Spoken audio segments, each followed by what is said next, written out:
Hello বন্ধুরা, আজ আপনাদের কাছে ফুলকপি আলুর কষা তরকারি রেসিপি নিয়ে এসেছি।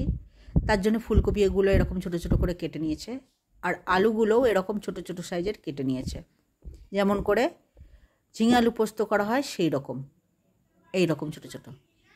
এবারে তেল গরম হয়ে গেছে, একটা তেজপাতা নিয়ে নিয়েছে, ছিঁড়ে দিয়েছে দু টুকরো করে, আর ওতে তেলে দিয়ে দিল। ফুলকপিটা একটু ভাজতে হবে লাল লাল করে। ফুলকপি না ভাজলে ফুলকপিতে একটা গন্ধ করে, সেই জন্য একটু লাল করে আগে ভাজতে হবে।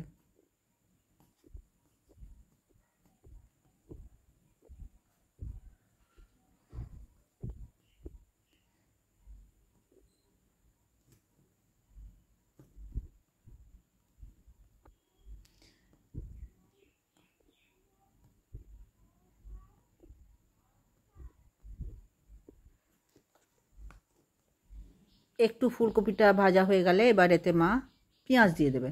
অনেকটাই ভাজা হয়ে গেছে, লাল লাল হয়ে গেছে।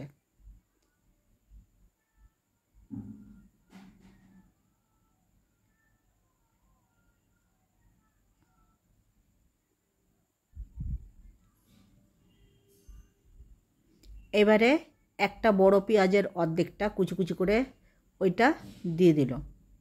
পেঁয়াজটা আর ফুলকপিটা একসাথে ভাজবে, পেঁয়াজটা একটু লাল হলে তারপর আলু দিয়ে দেবে।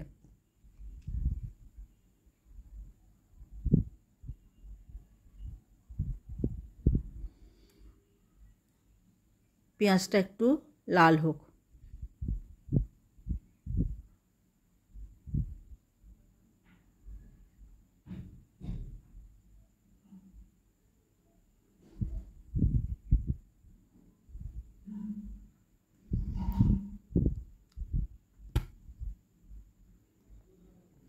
পেঁয়াজটাও লাল লাল হয়ে গেছে।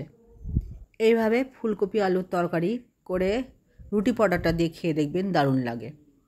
এবার মা আলু দিয়ে দেবে। পেঁয়াজ আর ফুলকপিটা ভাজা ভালোই হয়ে গেছে। এবারে আলুটা দিয়ে নেড়ে চেড়ে নুন মশলাগুলো দিয়ে দেবে, আদা রসুন নুন মশলা।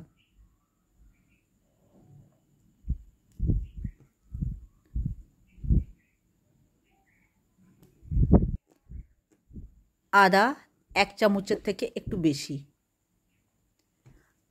আর রসুন 1/2 চামচের থেকেও একটু কম, একটুখানি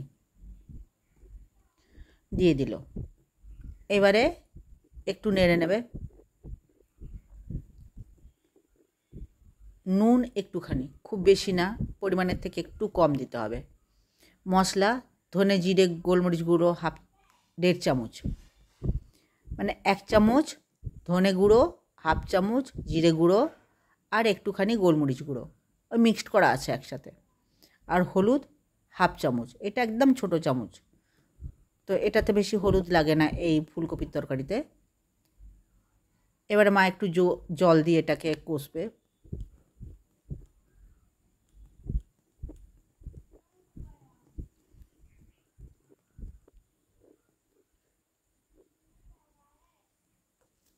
একটু করে জল দেবে আর কষবে, খুব ভালো করে কষতে হবে, যেন আদা রসুন আর মশলার গন্ধ না করে, ফুলকপির গন্ধটাও না করে।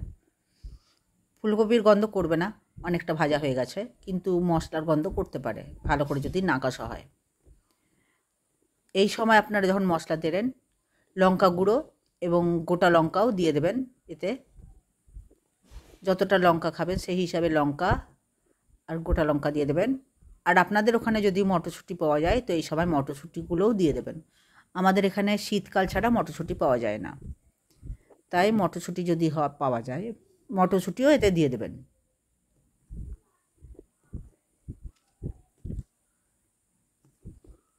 চেরা লঙ্কাগুলোও দিয়ে দেবেন। এবারে ভালো করে একটু কষুন, মা একটু জল দিয়ে দিয়ে কষবে।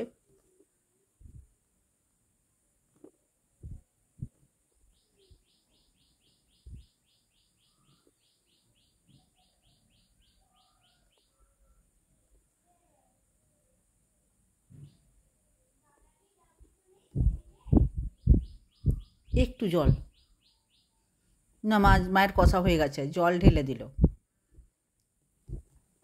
এবারে ঢেকে দেবে, সেদ্ধ হতে দেবে 10 মিনিট।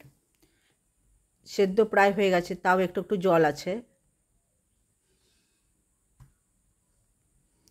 মা একবার নেড়ে চেড়ে দেখে নেবে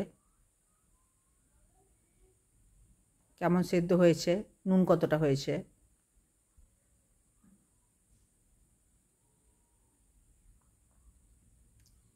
প্রায় সেদ্ধ হয়ে গেছে, কিন্তু এখনও জল আছে, রসটা কমাতে হবে। এবারে মা একটু চিনি দেবে, ওই 2 চামচ মতন চিনি, যে যেমন মিষ্টি খাবেন সেরকম চিনি দেবেন।